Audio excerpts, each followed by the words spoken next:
नमस्कार, आपका मेरे चैनल में स्वागत है। आज हम सुनेंगे संपूर्ण फल देने वाली पावन पवित्र बैसाख मास की कथा।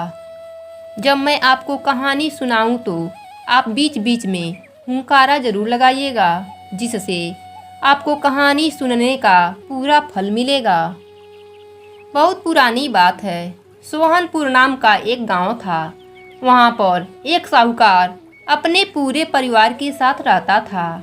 उसका पूरा परिवार धार्मिक प्रवृत्ति का था। पूरा परिवार व्रत पूजा पाठ करता था। एक बार की बात है, उनकी छोटी बेटी, जिसका नाम बालिका था, गांव में पनघट पर पानी भरने गई। जब वह कुएं से पानी भर रही थी तो उसने देखा कि गांव की बहुत सारी स्त्रियां वहां कथा कहानी एकत्र होकर सुन रही हैं। बालिका भी उन औरतों के बीच गई और उनसे पूछा, आप सब यह क्या कर रही हैं? तो उनमें से एक औरत बोली, हम सब बैसाख मास की कहानी सुन रहे हैं। बालिका ने पूछा, इससे क्या होता है? तब उनमें से एक बुजुर्ग महिला ने बोला, बेटा बैठो, मैं तुम्हें बताती हूँ। बैसाख मास में इस कथा को सुनने से सभी पापों से मुक्ति मिल जाती है और जीवन में मनचाही सफलता प्राप्त होती है। बैसाख महीने के महत्व का उल्लेख विष्णु पुराण के साथ ही स्कंद पुराण में भी मिलता है। इसमें कहा गया है कि बैसाख मास में विधि पूर्वक स्नान पूजा कर राजा महिरथ ने भी सभी पापों से मुक्ति पाकर वैकुंठ लोक में जगह प्राप्त किया था। जो भी व्यक्ति ऐसा करता है वह अपना यह लोक और परलोक सुधार लेता है। जितना हो सके भगवान विष्णु का भजन कीर्तन करें। श्री हरि कथा का श्रवण इस महीने करने से पुण्य की प्राप्ति होती है। बैसाख मास में पंखे का दान, प्याऊ, नल का निर्माण कराने पर ईश्वर की विशेष कृपा प्राप्त होती है। इसके साथ ही साथ पपीता, संतरा, खरबूजा, तरबूजा जैसे फलों का दान को भी पुण्यदायी बताया गया है। ऐसा करने से सारे पाप धुल जाते हैं, घर में अन्य धन के भंडार भर जाते हैं, कुंवारों के ब्याह होते हैं, निसंतानों को संतान मिलती है और बुजुर्गों को वैकुंठ का वास मिलता है। बालिका बेटा, आओ तुम भी रोज कहानी सुनने इसी टाइम आ जाना, क्योंकि कहानी सुनने मात्र से ही पूरे माह का फल प्राप्त हो जाता है। आइए दूसरी कहानी सुनते हैं। एक गांव में दो किसान रहते थे। एक का नाम बबलू और दूसरे का नाम शंभू था। शंभू बड़ा काष्ठ का था और बबलू छोटा काष्ठ का था। दोनों के खेत व घर पास पास में ही थे। बबलू विष्णु जी का परम भक्त था। वह अपनी फसल का 1/3 हिस्सा सबसे पहले विष्णु मंदिर में चढ़ा आता था। वह दोनों किसान साथ ही फसल बेचने शहर जाते और साथ ही घर आते थे। कुछ दिनों के बाद बबलू खूब अमीर हो गया। उसका घर बड़ा हो गया। उसका खेत खलिहान में उसने और भी जमीनें खरीद ली। एक दिन दोनों किसान शहर जा रहे थे। तभी शंभू ने बबलू से बोला, भाई एक दिन तुम मुझसे गरीब थे और आज देखो तुम कितने अमीर हो गए हो। भाई तुम्हारे तरक्की का क्या राज है? तब बबलू ने बताया कि मैं नया फसल होने पर विष्णु मंदिर में पहले चढ़ाता हूँ, उसके बाद ही फसल मंडी में बेचने जाता हूँ। उसी दिन से शंभू ने भी निश्चय किया कि मैं भी अपनी फसल का 1/3 हिस्सा विष्णु मंदिर में चढ़ाकर ही फसल बेचूंगा, चाहे कुछ भी हो जाए। उस दिन वह मंदिर में जाकर विष्णु मंदिर में 1/3 अनाज चढ़ा दिया और बाकी अनाज लेकर शहर गया।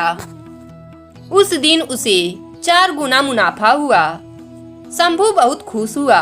उसे भी खजाने की चाबी जो मिल चुकी थी। शंभू और उसका परिवार विष्णु भगवान की पूजा पाठ और व्रत करने लगे। देखते ही देखते शंभू भी खूब तरक्की करने लगा। हे विष्णु भगवान, जैसे आपने उन दोनों किसानों को अन्न धन दिया, उसी प्रकार यह कहानी सुनने वालों को भी देना। आइए सुनते हैं तीसरी कथा। एक बार की बात है, एक गांव में ननद और भौजाई रहती थीं। घर के सभी लोग बेटी को बहुत लाड से रखते थे, परंतु उसकी भाभी अपनी ननद से बहुत जलन रखती थी। एक दिन बहू ने अपनी सास से कहा, माँ जी, आप अपनी बेटी से घर का काम काज क्यों नहीं कराती? पराए घर जाएगी तो बहुत दुख पाएगी। परंतु सास ने कहा कि यह तो बहुत छोटी है, बड़ी हो जाएगी तो सब सीख जाएगी। बेटी का नाम प्रिया था। वह जब से समझदार हुई तभी से तुलसी जी का पूजा करती थी। तुलसी सींचती थी और सुबह घी का दीपक लगाती थी। तुलसी जी का पूजा करने के बाद ही वह खाना खाती थी। प्रिया तुलसी जी से प्रार्थना करती, हे माँ, सोने का लोटा दो और लड्डुओं का थार दो।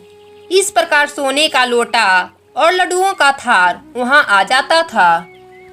प्रिया वह ले जाकर अपनी माँ को दे देती थी। इसी तरह उसका घर चल रहा था। उसके घर में कभी अन्न धन का कमी नहीं हुई। एक दिन उसकी माँ अपने बेटे से कही, बेटा, प्रिया का विवाह का समय हो गया है, तुम उसके लिए घर खोज दो।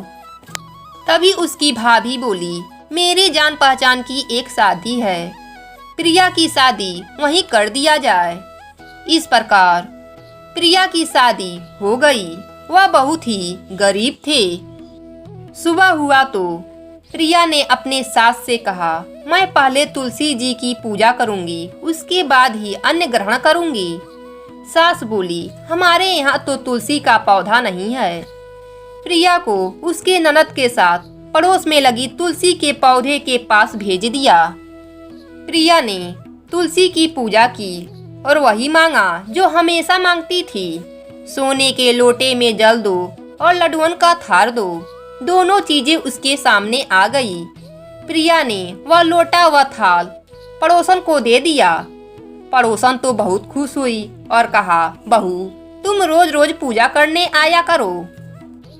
जब वह दोनों घर आए तो ननद ने अपने माँ को पूरी बात बता दी। सास गुस्से से बोली, अब देखती हूँ यह अब कैसे तुलसी पूजा करने पड़ोस में जाती है। अगला सुबह हुआ तो प्रिया ने तुलसी पूजा के लिए कहा तो सास पहले से ही गुस्से में बैठी हुई थी। उसने कहा, कोई पूजा नहीं होगी, चलो काम पर लग जाओ। प्रिया तो बहुत दुखी हुई, उसने कुछ भी नहीं खाया। इसी तरह 4-5 दिन निकल गए। प्रिया भूखी प्यासी ही रह गई।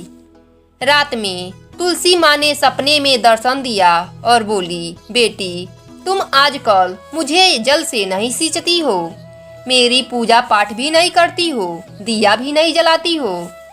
तब प्रिया ने कहा, मेरे ससुराल में तुलसी का पौधा नहीं है तो मैं कैसे पूजा करूं?